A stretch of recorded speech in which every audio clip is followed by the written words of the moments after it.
Hello दोस्तों, नमस्कार। मैं Chandresh Ambed, only art TGT PGT की तरफ से आज मैं आप लोगों के बीच में कुछ महत्वपूर्ण प्रश्नों को लेकर के उपस्थित हुआ हूँ। ये ऐसे प्रश्न हैं जो विगत वर्ष की परीक्षाओं में पूछे जा चुके हैं, चाहे वो टीजीटी का एग्जाम हो, पीजीटी का एग्जाम हो, एलटी ग्रेड का एग्जाम हो, नेट जेआरएफ का एग्जाम हो या अन्य किसी राज्य में जो कला की शिक्षक के लिए परीक्षा होती है, उसमें ये सारे प्रश्न आ चुके हैं और ये ऐसे प्रश्न हैं जो कि बार-बार परीक्षा में पूछे जाते हैं। तो आइए देर न करते हुए हम स्टार्ट करते हैं आज के इस प्रश्न की श्रृंखला को। तो देखिए, बड़े ही ध्यान से आप लोग स्क्रीन पे अपनी निगाहों को टिकाइए और हर प्रश्न का मैं आपको राइट आंसर बताऊंगा। तो जैसा कि आपके सामने ये प्रश्न दिख रहा है, पहाड़ी मिनिएचर पेंटिंग के लेखक हैं। पहाड़ी मिनिएचर पेंटिंग के लेखक हैं तो कौन है? ऑप्शन आपके सामने दिया हुआ है। आनंद कुमार स्वामी, कार्ल खंडालावाला, हेनरी मोर और स्ट्रेला कैमरिस। तो देखिए, मैं सिर्फ प्रश्न पढ़ूंगा और उसका राइट आंसर बताऊंगा, नहीं तो वीडियो काफी लंबा हो जाएगा। तो आप लोग जो है ध्यान दीजिएगा। तो जो पहाड़ी मिनिएचर पेंटिंग है, इसके लेखक जो हैं कार्ल खंडालावाला हैं। अगला देखते हैं, संगीतकारों की मुखाकृतियों के लिए प्रसिद्ध हैं। तो संगीतकारों की जो मुखाकृतियों के लिए प्रसिद्ध हैं वो सरबरी राय चौधरी जी हैं। अगला देखते हैं, निम्नलिखित में से बाबरनामा की सचित्र प्रतियां किसने तैयार करवाई? तो अकबर जो हैं वो बाबरनामा की सचित्र प्रतियों को तैयार करवाए थे। अगला देखते हैं, हाशिए बनाकर चित्रण करना किस शैली का प्रभाव है? हाशिए बनाकर चित्रण करना किस शैली का प्रभाव है? तो देखिए, ये फारसी शैली का है। अगला देखते हैं, एलोरा में इंद्रधनुष के नाम से किस गुफा को जाना जाता है? तो गुफा संख्या जो 32 है उसको एलोरा में इंद्र सभा के नाम से जाना जाता है। अगला देखते हैं,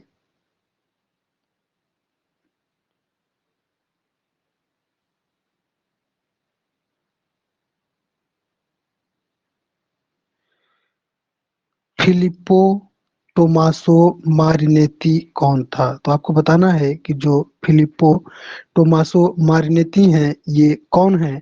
तो ये भविष्यवाद के घोषणा पत्र निर्माता रहते हैं। अगला देखते हैं, एक डच ड्राफ्ट्समैन, कलाकार, प्रिंट मेकर की जो है प्रसिद्ध कृति है तीन गायक, जिसे चित्रित किया है। तो आपको बताना है कि ने किसने किया है।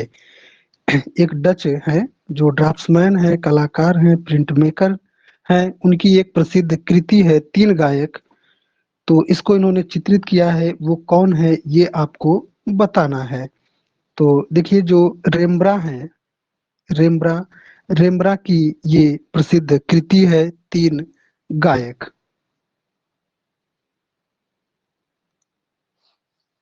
अगला प्रश्न आपके स्क्रीन पे दिख रहा होगा कि बैल के प्रसिद्ध आकृति मोहनजोदड़ो के किस रूप में जो है मिलती है? थोड़ा सा मैं इसको बड़ा कर देता हूँ। देखिए, बैल की प्रसिद्ध जो आकृति है मोहनजोदड़ो में किस रूप में मिलती है? आपको बताना है, पाषाण शिल्प में, भित्ति चित्र में, ताम्र में या फिर टेराकोटा शिल्प में। तो जो मोहनजोदड़ो से बैल की प्रसिद्ध आकृति मिलती है वो टेराकोटा शिल्प में मिलती है। मोहनजोदड़ो से प्राप्त नृत्यांगना की मूर्ति की लंबाई क्या है? आपको लंबाई बताना है, तो इसका राइट आंसर हो जाएगा 10.5 सेंटीमीटर। अगला प्रश्न देखते हैं, सनराइज इम्प्रेशन का चित्रकार कौन है? आपको चित्रकार बताना है कि सनराइज इम्प्रेशन का चित्रकार जो है कौन है? तो क्लोद मोने। क्लोद मोने जो है वो सनराइज इम्प्रेशन के चित्रकार हैं। अगला देखिए, आपके सामने प्रश्न दिख रहा है, कौन सा कलाकार अपने स्टील के बर्तन से बने इंस्टॉलेशन कार्य के लिए प्रसिद्ध है। ठीक ना, स्टील से बने बर्तन बर्तन से बने इंस्टॉलेशन कार्य के लिए जो प्रसिद्ध होते हैं वो सुबोध गुप्ता जी होते हैं। कौन होते हैं भाई? सुबोध गुप्ता। अगला प्रश्न देखते हैं। इनमें से किस चित्रकार का ओलियोग्राफ से संबंध है? तो आपको बताना है कि ऐसे कौन से चित्रकार हैं जिनका संबंध किससे है? ओलियोग्राफ से है। तो राजा रवि वर्मा का संबंध ओलियोग्राफ से रहता है। कला में संतुलन है, कला में संतुलन है, इसका क्या मतलब होता है? तो ये आपको बताना है। तो कृति में जो स्थायित्व का भाव है, यही क्या है? कला में संतुलन है। अगला देखते हैं। पैलेट का प्रयोग में किया जाता है, तो आपको बताना है कि किस में किया जाता है? तो पैलेट का जो प्रयोग है वो चित्रकला में किया जाता है।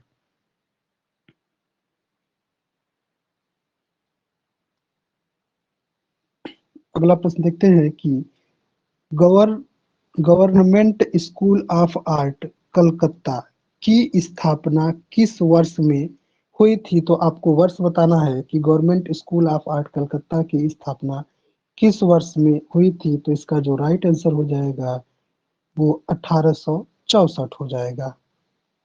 अगला देखते हैं कि मेघदूत चित्र श्रृंखला का चित्रकार कौन है? तो आपको चित्रकार बताना है कि मेघदूत चित्र श्रृंखला का चित्रकार कौन है? तो इसके चित्रकार कौन हो जाएंगे? हरिहर लाल मेढ़। हरिहर लाल मेढ़ जी जो है चित्रकार होते हैं किसके? मेघदूत चित्र श्रृंखला के। चलिए अगला प्रश्न लेते हैं। मधुबनी चित्रों में किस प्रकार के रंगों का प्रयोग किया जाता है? जो मधुबनी के चित्र हैं उसमें किस प्रकार के रंगों का प्रयोग किया जाता है, यही आपको बताना है। तो इसमें जो है प्राकृतिक रंगों का प्रयोग किया जाता है, यानी मधुबनी में जो चित्र बनाए जाते हैं उनमें जो है जो रंग का प्रयोग किया जाता है वो कैसे रंग होते हैं? प्राकृतिक रंग होते हैं। चलिए अगला देखते हैं कि मार विजय की मूर्ति अजंता की किस गुफा में है? तो देखिए जो मार विजय की मूर्ति है वो अजंता की गुफा संख्या 26 में है, लेकिन 2021 टीजीटी की परीक्षा में माध्यमिक शिक्षा सेवा चयन बोर्ड ने जो है इसका उत्तर एक माना है। ठीक ना, इसका उत्तर एक माना है, जबकि ये गुफा संख्या 26 में है। चलिए नेक्स्ट लेते हैं कि अपनी कृतियों में बिंदी का प्रयोग कौन करता है? ठीक ना, अपनी जो कृति है यानी जो चित्र बनाते हैं उसमें बिंदी का प्रयोग करते हैं, कौन करते हैं? भारती खेर जी करती हैं।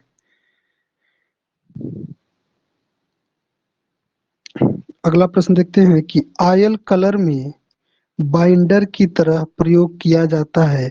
तो बाइंडर की तरह आयल कलर में किसका प्रयोग किया जाता है? तो लिंसीड आयल का प्रयोग जो है किया जाता है।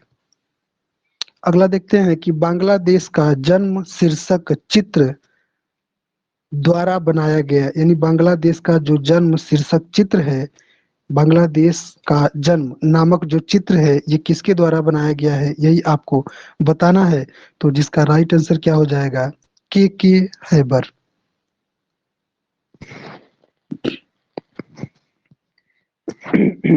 अगला प्रश्न आपके सामने स्क्रीन पे दिख रहा है। अजंता गुफा की अनुकृतियां किसने तैयार की? ठीक ना, अजंता गुफाओं की अनुकृतियां किसने तैयार की? तो इसका राइट आंसर क्या हो जाएगा? असीत कुमार हालदार। तराशे गए चमकीले हथियारों के औजार कहाँ प्रयोग किए गए हैं? तो तराशे गए चमकीले हथियारों का जो प्रयोग किया गया है वो नवपाषाण काल में किया गया है। अगला प्रश्न देखिए। इनमें से किसने मीराबाई भित्ति चित्र चित्रित किया है? तो मीराबाई भित्ति चित्र को किसने चित्रित किया है? तो नंदलाल बोस जी ने मीराबाई नामक भित्ति चित्र को चित्रित किया है। ये चित्र बड़ौदा के कीर्ति मंदिर में बनाया गया है। चलिए अगला प्रश्न लेते हैं। कला विमर्श ये क्या है? पुस्तक है। तो इसके संपादक कौन है ये आपको बताना है। कला विमर्श पुस्तक के संपादक कौन है? तो अवधेश मिश्र। अवधेश मिश्र जो है कला विमर्श पुस्तक के संपादक होते हैं। अगला देखते हैं सॉरी एफएम नहीं, एमएफ। मकबूल फिदा हुसैन को एमएफ शॉर्टकट में कहा जाता है। तो एमएफ हुसैन द्वारा निर्मित महाभारत श्रृंखला के चित्रों का सतह क्या है, यानी आपको धरातल बताना है कि क्या है। तो देखिए मैं आपको बताना चाहूंगा कि इसका भी आंसर माध्यमिक शिक्षा सेवा चयन बोर्ड ने 2021 के टीजीटी के एग्जाम में हस्त निर्मित कागज को माना है। चलिए अगला प्रश्न लेते हैं। देवी प्रसाद राय चौधरी एक भारतीय मूर्तिकार हैं, चित्रकार हैं, के के जो है अध्यक्ष हैं, सॉरी कि ये जो भारतीय मूर्तिकार हैं, चित्रकार हैं एवं के अध्यक्ष रहे हैं। तो किसके अध्यक्ष रहे हैं यही आपको बताना है कि जो देवी प्रसाद राय चौधरी हैं वो मूर्तिकार और चित्रकार के अलावा जो है कहाँ के अध्यक्ष थे। तो ललित कला अकादमी नई दिल्ली के क्या थे? ये प्रथम अध्यक्ष भी थे। अगला देखते हैं कि अजंता की चैत्य गुफाओं का उद्देश्य क्या है। तो अजंता की जो चैत्य गुफाएं हैं उनका उद्देश्य क्या है? पूजा के लिए, यानी पूजा हेतु। मुगल काल में जानवरों और पक्षियों के चित्रण का विशेषज्ञ कौन था? तो मुगल काल में जो जानवरों और पक्षियों के चित्रण के विशेषज्ञ रहते हैं कौन होते हैं? उस्ताद मंसूर। अगला प्रश्न देखते हैं कि भारत में लघु चित्रों के जनक के रूप में किसे माना जाता है? तो पाल वंश के जो शासक हैं वो भारत में लघु चित्रों के जनक के रूप में जाने जाते हैं। अगला प्रश्न देखते हैं कि राष्ट्रीय ललित कला अकादमी जो कि नई दिल्ली में है की पत्रिका है। तो राष्ट्रीय ललित कला अकादमी के द्वारा समकालीन पत्रिका का प्रकाशन जो है किया जाता है, यानी समकालीन पत्रिका जो है राष्ट्रीय ललित कला अकादमी की पत्रिका है। अगला प्रश्न देखते हैं कि अकबरनामा अकबर का अधिकृत जीवन परिचय है जो द्वारा चित्रित किया गया था। तो अकबरनामा का आपको चित्रण बताना है कि अकबरनामा का चित्रण जो है किसने किया था। तो इसका राइट आंसर जो हो जाएगा Basawan. Black pages of the Indian Republic ये क्या है? चित्र श्रृंखला है। के चित्रकार हैं तो आपको इसके चित्रकार को बताना है कि black pages of the Indian Republic जो चित्र श्रृंखला है इसके चित्रकार कौन है? तो रणवीर सिंह बिष्ट। रणवीर सिंह बिष्ट जो है black pages of the Indian Republic चित्र श्रृंखला के चित्रकार होते हैं। चलिए अगला देखते हैं कि शकुंतला जो है, शकुंतला किसकी किसका प्रसिद्ध चित्र है? शकुंतला किसका प्रसिद्ध चित्र है? तो राजा रवि वर्मा का ये क्या है? प्रसिद्ध छापा चित्र है। तैल रंग में भी इन्होंने बनाया है। भारतीय कला के हस्ताक्षर भारतीय कला के हस्ताक्षर ये पुस्तक है, इसके लेखक हैं कौन है यही आपको बताना है। तो जो ज्योतिष जोशी हैं, ज्योतिष जोशी ये भारतीय कला के हस्ताक्षर पुस्तक के लेखक होते हैं। चलिए अगला प्रश्न देखते हैं। कंपनी शैली का चित्रकार कौन है? कंपनी शैली का चित्रकार कौन है? तो जो टीली कैटल है, टीली कैटल ये कंपनी शैली के चित्रकार रहते हैं। इनमें से कौन मूर्तिकार है? तो इनमें से कौन मूर्तिकार है यही आपको बताना है। ऑप्शन आपके सामने दिया हुआ है। एस जी श्रीखंडे, दिलीप दास गुप्ता, सरोज गोगीपाल, मदन लाल नागर। तो देखिए बाकी सभी लोग चित्रकार के रूप में जाने जाते हैं, जबकि एस जी श्रीखंडे जो है ये एक प्रसिद्ध मूर्तिकार रहते हैं, तो ये मूर्तिकार हो जाएंगे। पहाड़ी लघु चित्र शैली पहाड़ी लघु चित्र शैली के चित्रों को किस मूल नाम से जाना जाता है? तो देखिए जो पहाड़ी लघु चित्र शैली के चित्र हैं वो मूल रूप से राजपूत पेंटिंग या राजपूत चित्र या राजपूत शैली के अंतर्गत आते हैं। इनमें से कौन सा रंग इनमें से कौन सा रंग द्वितीयक रंग समूह का नहीं है? तो आपको क्या बताना है कि कौन सा रंग द्वितीयक रंग समूह का नहीं है।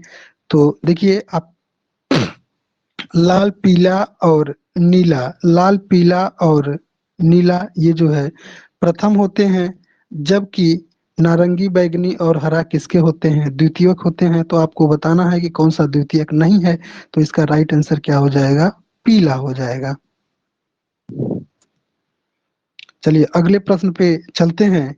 A brush with life, a brush with life ये किसकी आत्मकथा है?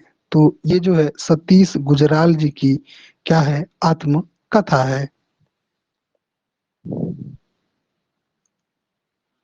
चलिए अगला प्रश्न देखते हैं कि भारत में मध्य पाषाण काल का जो समय है वो कब तक माना जाता है?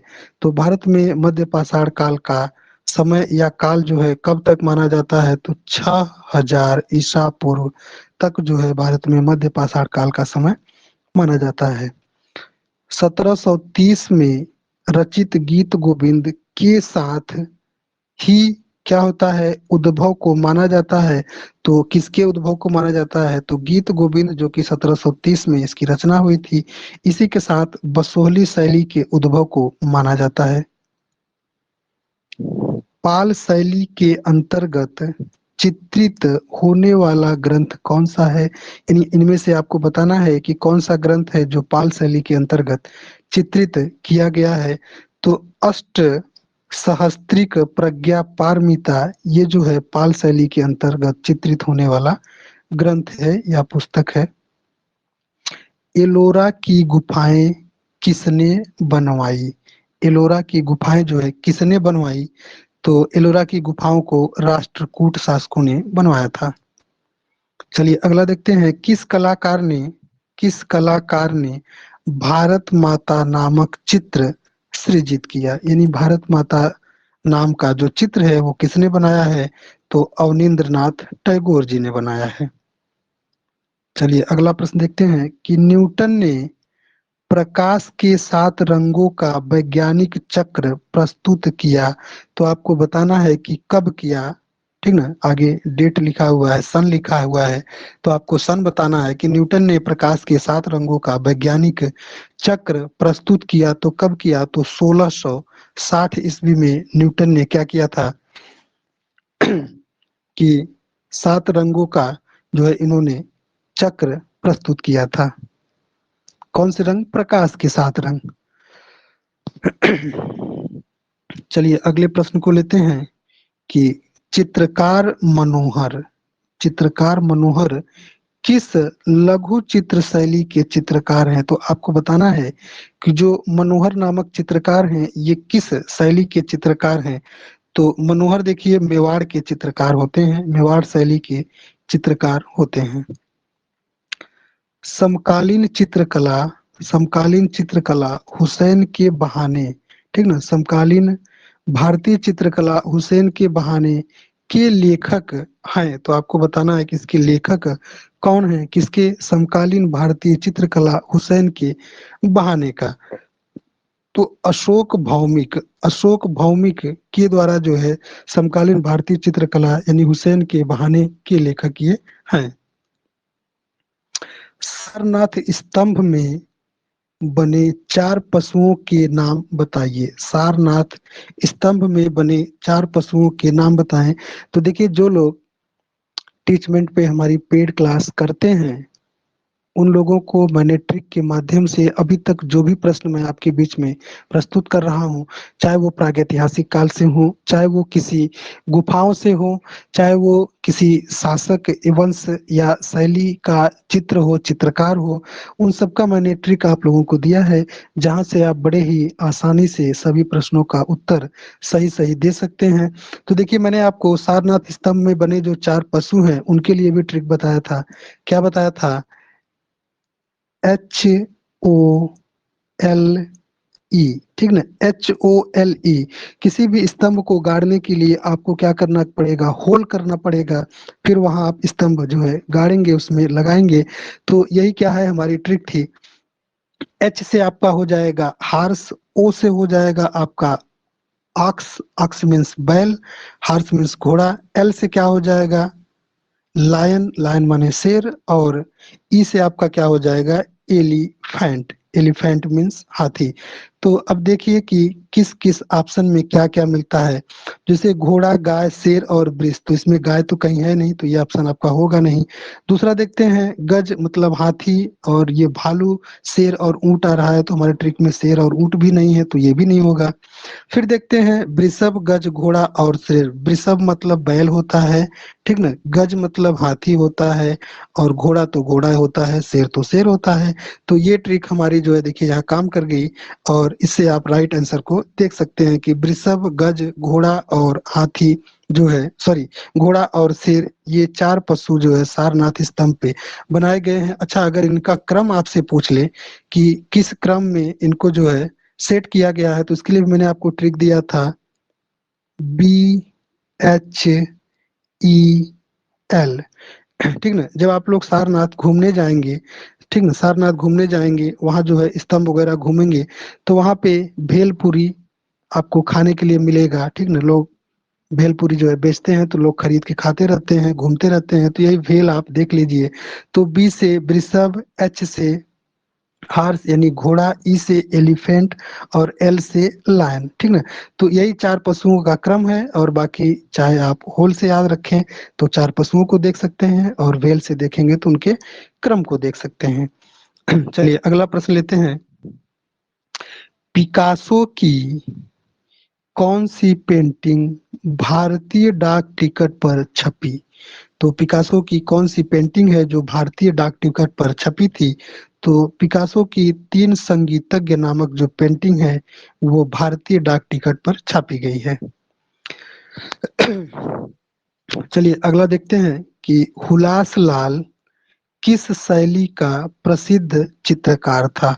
तो हुलास लाल किस शैली का चित्रकार था? देखिए, जैसा कि मैं आपको बता रहा हूँ कि टीचमेंट पे जो हमारी पेड क्लास करते हैं लोग, तो बड़े ही आसानी से इस प्रश्न का भी आंसर दे सकते हैं। हमने बताया था कंपनी में बहुत हल्ला गुल्ला होता है, कंपनी में बहुत शोरगुल होता है, हल्ला होता है, तो हल्ला से हो गया हुलास, और कंपनी में होता है तो क्या हो गया कंपनी। यानी हुलास लाल जो है कंपनी शैली के क्या हैं, प्रसिद्ध चित्रकार रहते हैं। चलिए अगला प्रश्न देखते हैं। अर्नेस्ट बिनफील्ड हैबल, जिनको आप ई वी हैवल के नाम से भी जानते हैं, ईबी हैबल, तो पूछ रहा है कि अर्नेस्ट बिनफील्ड हैबल कौन थे? तो अर्नेस्ट बिनफील्ड हैबल यानी ईबी हैबल कला इतिहासकार थे, ठीक ना, क्या थे, कला इतिहासकार थे। चलिए अगला प्रश्न लिखते हैं। बाघ की पांचवी गुफा का नाम क्या है? बाघ की पांचवी गुफा का नाम क्या है? तो देखिए, हमने आपको जब बाघ गुफा पढ़ाया था, तो उसमें हमने आपको बताया था कि यहाँ के जो चित्रों की प्रतिलिपियां बनाए हैं उनका भी मैंने बताया था, और इसके अलावा जो है कौन सी गुफा का क्या नाम है, या किस गुफा को किस नंबर से जानते हैं, उसके लिए भी मैंने आपको ट्रिक बताया था। तो हमारा ट्रिक क्या था, गृहणी, गुस्साई, हाथ रंग पाई, ठीक ना।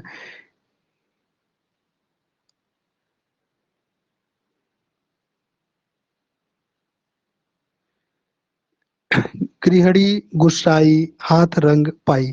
तो हम देखिए ट्रिक नहीं लिख रहे हैं, सिर्फ मैं आपको यहाँ पे नंबर बता दे रहा हूँ।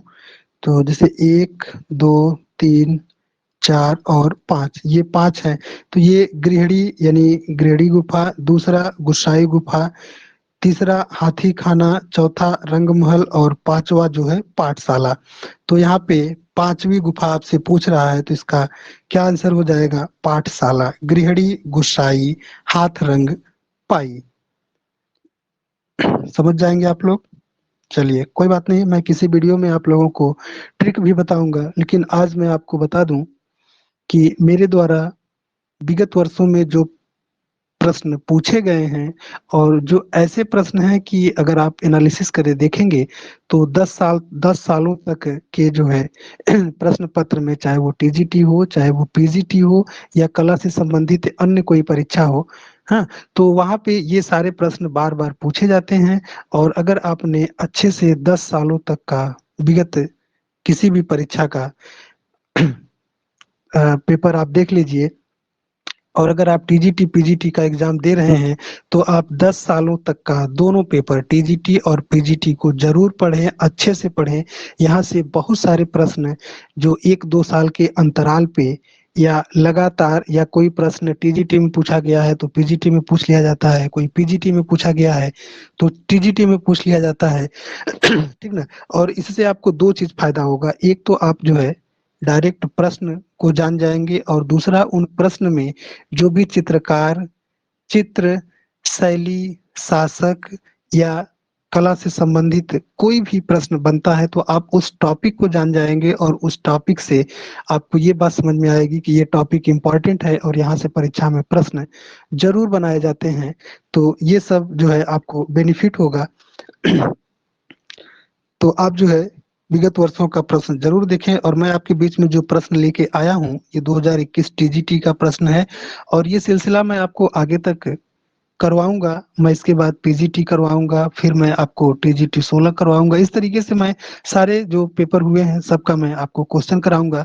और यकीन मानिए कि 10 सेट टीजीटी और 10 सेट पीजीटी जब आप करेंगे तो आप देखेंगे कि कितने सारे प्रश्न ऐसे हैं जो बार बार परीक्षा में पूछे गए हैं, या 1-2 साल के गैप में, हाँ, परीक्षाओं में पूछे गए हैं। तो आपको मैं इसी अपने स्क्रीन पे दिखाऊंगा कि हर परीक्षा में या 1-2 वर्ष के अंतराल में या कोई टीजीटी में पूछा गया है तो फिर वो पीजीटी में पूछ लिया गया है, कितने प्रश्नों का इस तरीके से जो है आप देखेंगे कि प्रश्नों का जो है क्रम बदलता है, उसको दोहराया जाता है, और बार बार वही सब प्रश्न पूछे जाते हैं। तो चलिए देर न करते हुए पहले आज की श्रृंखला को खत्म करते हैं। फिर अगर आप मेरे साथ बने रहते हैं, अगर आप मेरे साथ बने रहते हैं और मेरा ये जो क्वेश्चन आंसर यानी जो प्रैक्टिस सेट मैं आपको करवा रहा हूँ, जो विगत वर्षों के महत्वपूर्ण प्रश्नों को मैं आपको करवा रहा हूँ, तो यकीनन आपको यहाँ से बहुत ही लाभ मिलेगा। आप जब टीजीटी 2022 का या पीजीटी का जो आप एग्जाम देने वाले हैं उसमें आप देखेंगे कि कितने सारे प्रश्न आपके एकदम वही आएंगे, और कुछ मैं अन्य प्रश्नों को भी करवाऊंगा। तो अगर आप मेरी क्लास को या मेरे इस प्रश्न उत्तर के सीरीज को देखते हैं तो यकीनन आपका परीक्षा में बहुत ही अच्छा स्कोर होगा और आप जो है सफल अवश्य होंगे। चलिए आगे बढ़ते हैं।